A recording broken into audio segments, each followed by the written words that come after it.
La llamada fue como tantas otras. A media tarde, con el café ya frío en la mesa y el reloj del pasillo marcando las 4 con su tic-tac monótono, contesté sin entusiasmo, aunque siempre me alegraba oír la voz de Iván. Hacía semanas que no me llamaba. Me preguntó cómo estaba, si seguía con el bastón o ya caminaba sin él, si necesitaba que me llevaran algo. Le respondí que todo bien, que no se preocupara. Fingí alegría. Fingí no notar su prisa por colgar. Bueno, mamá, te dejo. Que tengo aquí a Noelia y tenemos que revisar unos papeles, dijo. Y la línea quedó en silencio, pero no colgó. El altavoz seguía encendido. Me quedé con el auricular en la oreja, por costumbre más que por sospecha, y entonces escuché, clarito, como si estuvieran en el comedor. A esa vieja hay que sacarla ya. No te preocupes. La convencemos para firmar y vendemos la casa. Está tan confundida que ni se dará cuenta. Me quedé inmóvil. El corazón me retumbaba en los oídos. Pero el resto del cuerpo parecía hecho de piedra. Noelia hablaba como si se refiriera a un mueble roto. Iván no la contradijo. Solo murmuró algo que no alcancé a entender. Colgué sin hacer ruido, como si aún tuviera que disimular. Me senté en silencio. Miré el cuadro de mi marido en la pared, la sonrisa que siempre me daba fuerza, y sentí, por primera vez, que me habían quitado algo más que una llamada, me habían arrebatado la ingenuidad. No lloré, no grité, no les llamé para exigir nada. Me levanté, caminé hasta el armario del pasillo y saqué una caja antigua, con polvo en las esquinas, dentro, los documentos de la casa. Papeles que Iván jamás miró. Mi marido fue previsor. Dejó la vivienda a mi nombre completo antes de morir, en escritura pública, con testamento y cláusula de propiedad vitalicia. Nadie podía tocarla sin mi firma, y yo aún sabía firmar. Me senté a la mesa, encendí la lámpara.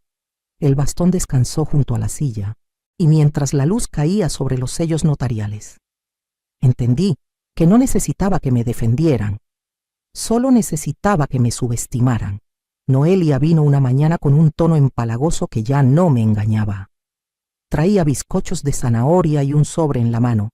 Es solo un papel para el banco, Bruna. Nada grave. Una formalidad. Ya sabes cómo están de pesados con los trámites últimamente, dijo, dejando el sobre encima de la mesa sin mirarme del todo. Me miró como si yo fuera una anciana extraviada que aún tenía suerte de no haberse meado encima. La dejé hablar. Le ofrecí café. Sonreí. ¿Dónde firmo? Me lo señaló. Y lo hice. Lenta, pero firme. Ella se marchó satisfecha. Y antes de que cerrara la puerta.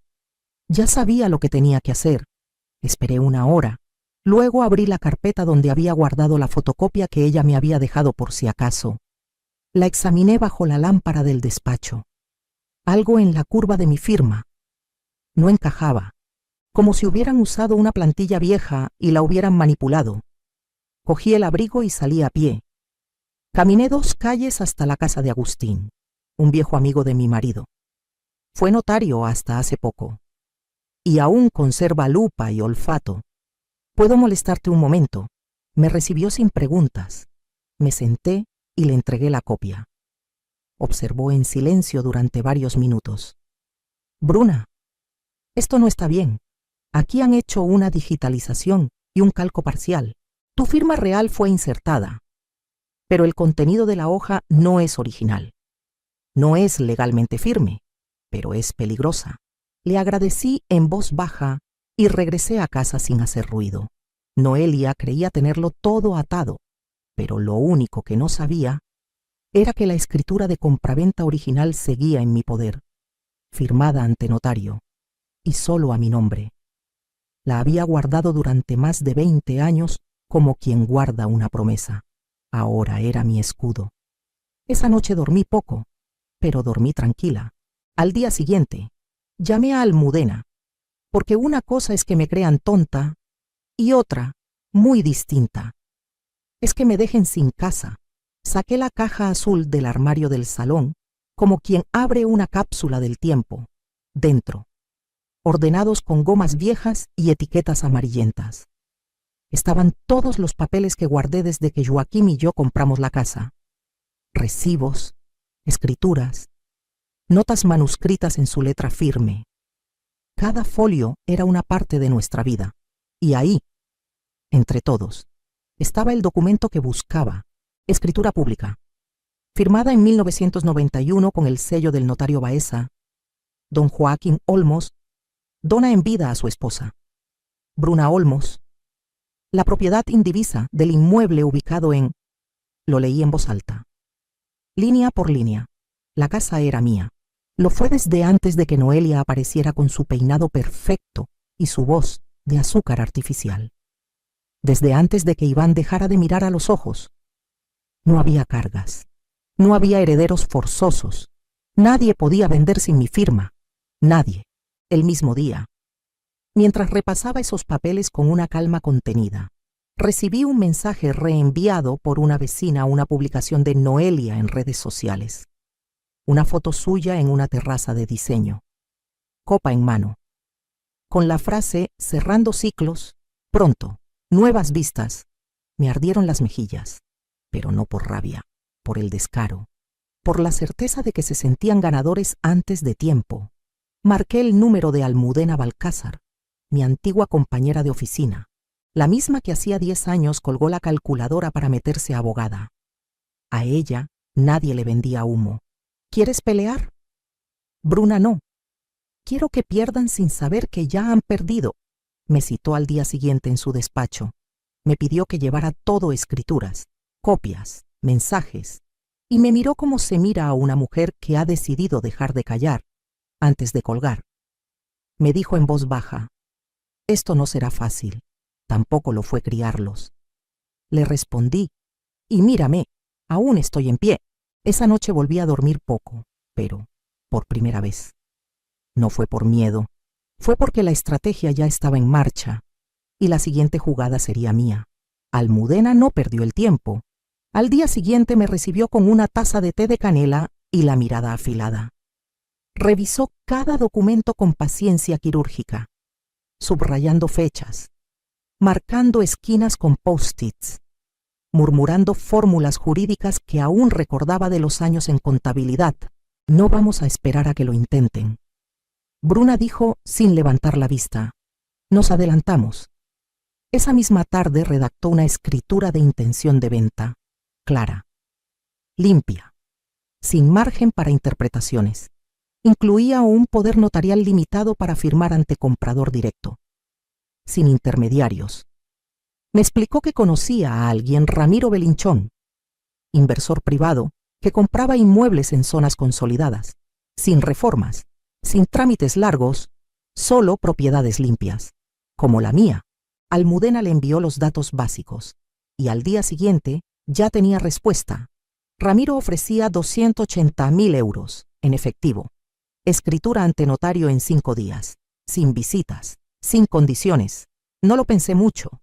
Le pedí que aceptara. ¿Estás segura? Bruna preguntó. Más que nunca. Mientras Almudena gestionaba los detalles, yo regresé a casa y encendí el ordenador. No suelo usar redes sociales, pero algo me hizo revisar el perfil de Noelia. Lo primero que vi fue una historia nueva, una foto de sus manos con una copa de cava, uñas hechas, y la frase, a veces. Para avanzar, hay que cerrar ciclos. Y casas. Me quedé mirando esa frase durante largos segundos, no por lo que decía, sino por lo que no sabía, porque la casa que pensaba cerrar ya no le pertenecía. Guardé el móvil, bajé las persianas, me serví un vaso de agua con limón y me senté en la mesa del comedor, esa mesa donde tantas veces les preparé la merienda, donde firmé los boletines de Iván, donde Noelia anunció su embarazo fingiendo ternura. Ahora, esa mesa me servía de cuartel, y la guerra ya estaba en marcha, pero solo una de nosotras lo sabía, la siguiente mañana. Mientras ella presumía en redes, yo empecé a empacar en silencio, porque cuando llega la tormenta, las únicas que sobreviven son las que se preparan sin hacer ruido. Comencé por lo pequeño, las cartas de Joaquim, guardadas en una caja de madera detrás del aparador.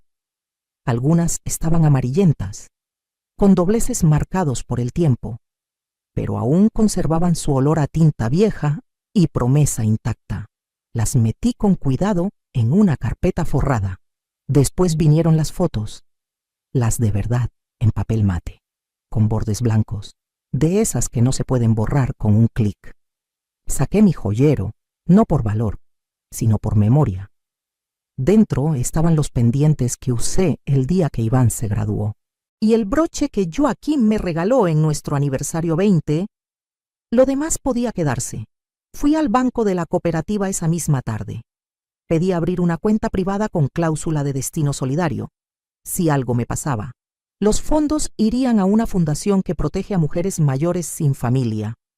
Firmé sin temblor. Les dejé el dinero en silencio, como quien deja semillas bajo tierra. Al día siguiente, llamé a un cerrajero discreto. Cambió las cerraduras sin hacer preguntas. Cerraduras nuevas, de triple seguridad. Nadie más tendría acceso a lo que ya no les correspondía. Durante esos días, Noelia seguía sonriendo en redes sociales. Una mañana la escuché hablar por teléfono desde el jardín. Había traído a un tasador sin avisar.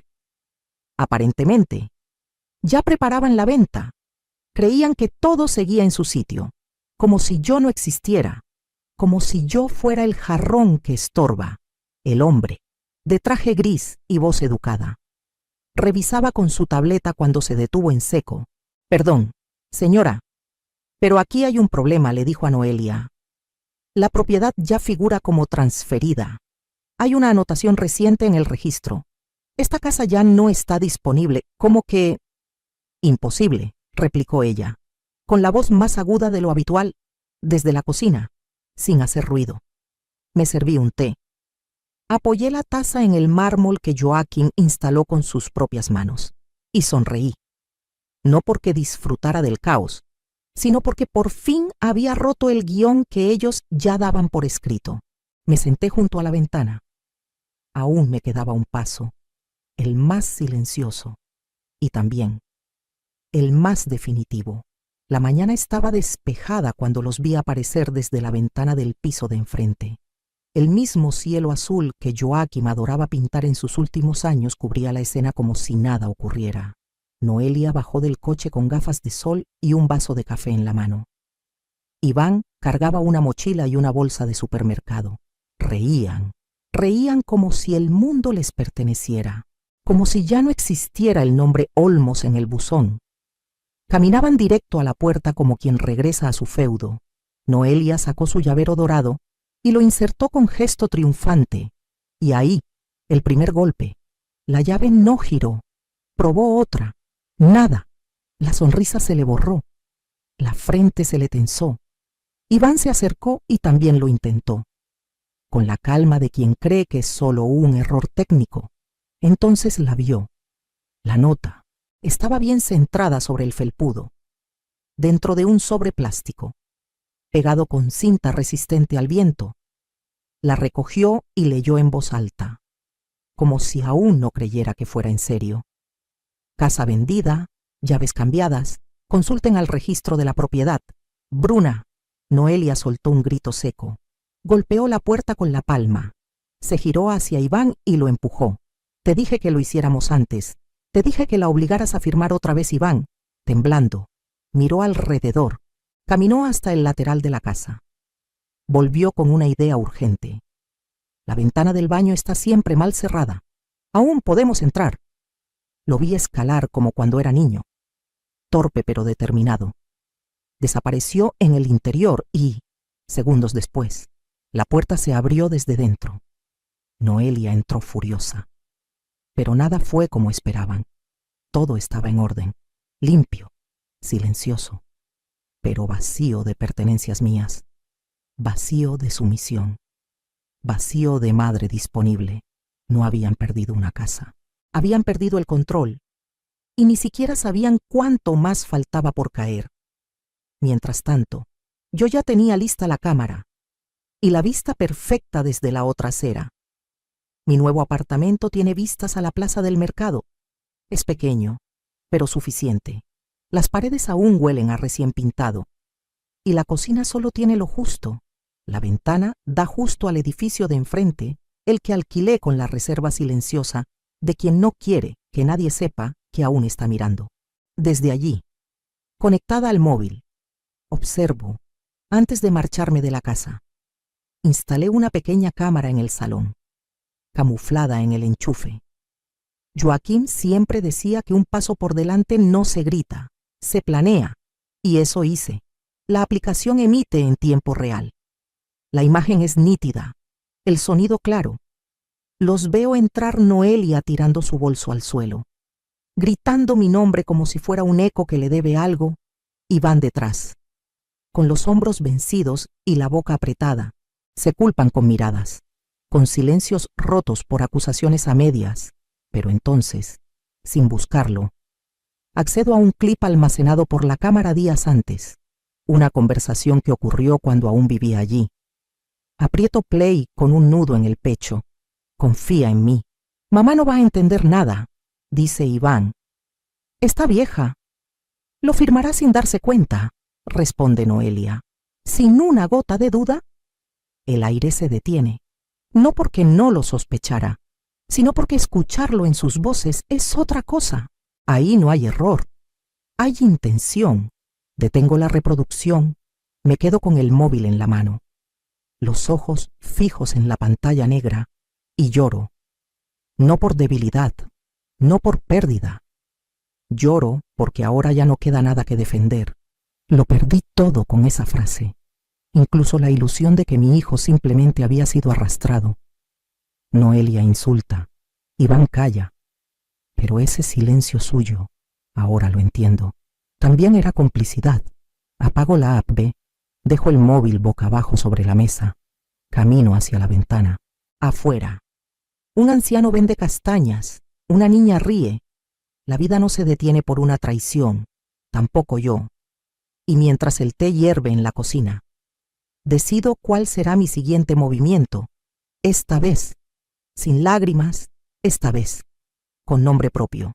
El móvil no dejó de vibrar en todo el domingo. Primero fueron llamadas de Iván, luego mensajes sin responder. Mamá, por favor, necesitamos hablar. No puedes hacer esto. Todos los números conocidos fueron bloqueados uno a uno, no por venganza, por salud mental. El lunes por la mañana, Almudena me acompañó a la gestoría para enviar el burofax. 2 líneas bastaban. Sus pertenencias personales han sido trasladadas al guardamuebles El Arcón. Dispondrán de 30 días para recogerlas.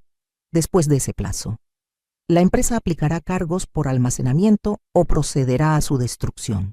Entregamos una copia firmada. Salimos en silencio. Esa tarde, mientras me acomodaba en el salón de mi nuevo piso, una mujer de pelo blanco me saludó desde el otro lado del rellano. Sostenía una tetera y una sonrisa sin prisa. Soy Iria Lanz. Vivo en el 3OB. Usted es nueva, ¿verdad? Te sentí. Me invitó a su casa sin insistir. Fui.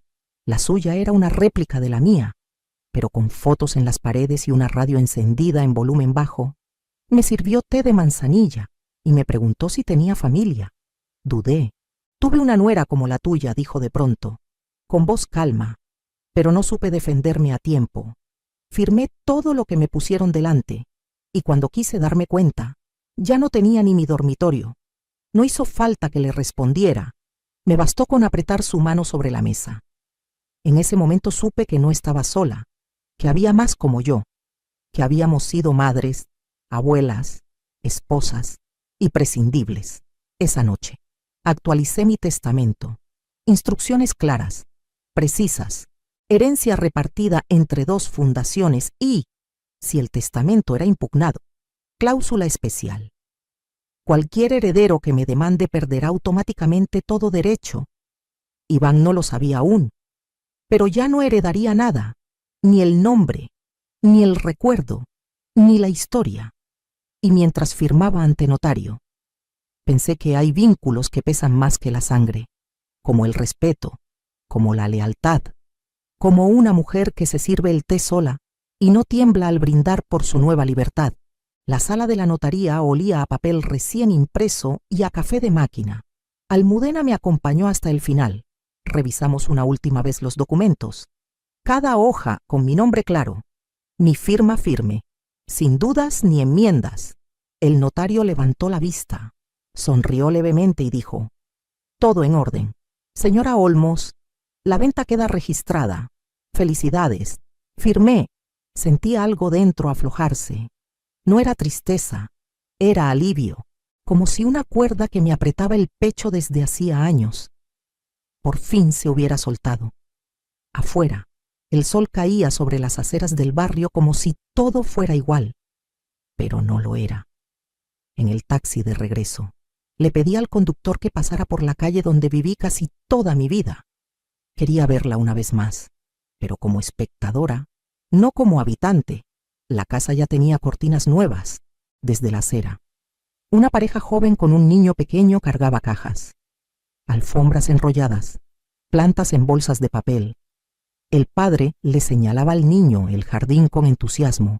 El niño aplaudía, y entonces los vi, Noelia, en un rincón, gritando al aire: «Iván», golpeando el portero automático como si su insistencia pudiera resucitar el pasado. «Mamá, abre, habla conmigo». Pero ya no había madre al otro lado de esa puerta. Había una mujer con apellido propio, con dignidad propia, con hogar propio. No bajé la ventanilla. No dije nada. Solo miré una vez más las hortensias que planté con Joaquín, aún floreciendo. Esa noche, en mi nuevo piso, abrí la caja de recuerdos. No buscaba nada en especial, pero mis manos encontraron una nota suya, de esas que dejaba pegadas en la nevera cuando aún podía caminar solo. Quien entrega todo debe saber también cuándo soltar. La releí varias veces, no para entenderla, sino para confirmarme, porque no era el cierre de una casa lo que acababa de firmar.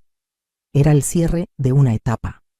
Y la llave, esta vez, estaba en mis manos. Me acerqué a la ventana, a lo lejos. Alguien reía, y yo aún no lo sabía, pero estaba a punto de volver a hacerlo. La primavera llegó despacio, como si pidiera permiso para entrar. En el casco antiguo, los naranjos comenzaban a perfumar las calles y la luz parecía durar más de lo habitual. Fue entonces cuando decidí hablar con la directora de la biblioteca. Le propuse un taller de lectura, solo para mujeres mayores. No queríamos títulos académicos ni autores imposibles. Queríamos palabras que dolieran, que sanaran, que acompañaran. La sala se llenó antes de lo esperado. Iría llegó con una carpeta y un termo. Luego vinieron Pilar, Lucinda, Rosario, cada una con su historia. Sus silencios y sus ganas de decir ya basta. Leíamos en voz alta. A veces reíamos, a veces llorábamos, pero al final de cada sesión nos abrazábamos, y eso valía más que cualquier certificado. Una mañana, entre libros donados, encontré un sobre sin remitente. Lo abrí sin prisa. ¿Por qué hiciste esto? Solo queríamos ayudarte. No estaba firmado, pero no necesitaba firma. Reconocía ese tono pasivo, agresivo, como quien reconoce una vieja melodía. Lo doblé con cuidado. Lo coloqué entre las páginas de un libro de Benedetti. Y no respondí esa tarde. Escribí en mi diario: no me querían en su vida. Ahora esa vida ya no tiene dónde vivir. Cerré el cuaderno. Fui a la cocina. Iria me había dejado un bol con limones recién cogidos y un frasco de mermelada casera. Me hizo sonreír. A veces, las familias nuevas llegan sin apellidos. Cuando salí al pequeño jardín de la biblioteca, una niña que jugaba con tierra me miró y sonrió. «¿Usted es la señora del huerto?» Me agaché a su altura, con las manos llenas de tierra y dignidad. «No, soy la señora que ya no pide permiso para quedarse». Y ahí, entre jazmines y palabras sueltas, entendí que no hacía falta que me devolvieran un hogar, porque cuando dejas de mendigar espacio, es cuando más florece el tuyo. Y esta vez, nadie tenía la llave más que yo.